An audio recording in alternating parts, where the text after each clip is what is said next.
Hello you, welcome to my channel. In today's video I'll be showing two methods to doing knotless braids. Now you're free to argue about my methods, but I'm coming from a place of knowing what I'm doing. I'm braiding in a way that extends the longevity of the style beyond a few weeks.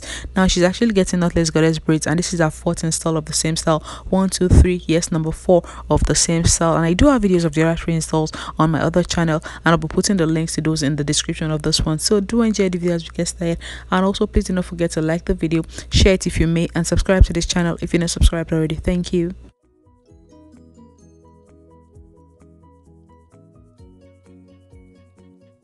Now the first method I'm showing is the way just about everybody on YouTube has shown you how to do knotless braids.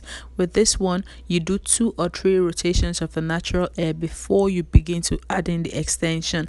Now, is this a good method? Yes. A great method? Well, perhaps yes, but not without its demerits.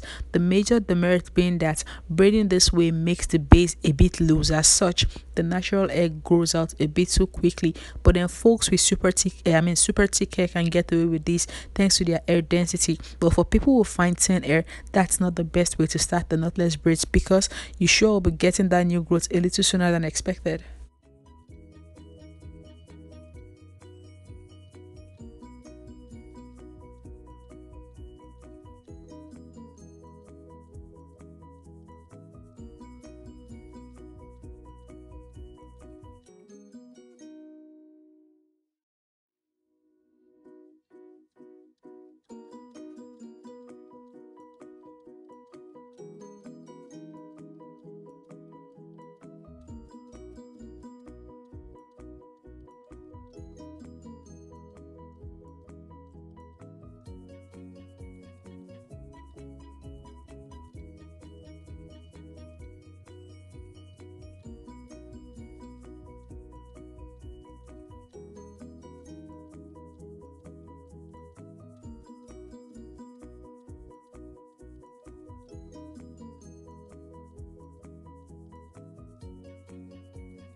Now this second method is my own way of doing knotless braids, and it's the way I've been doing them from the onset.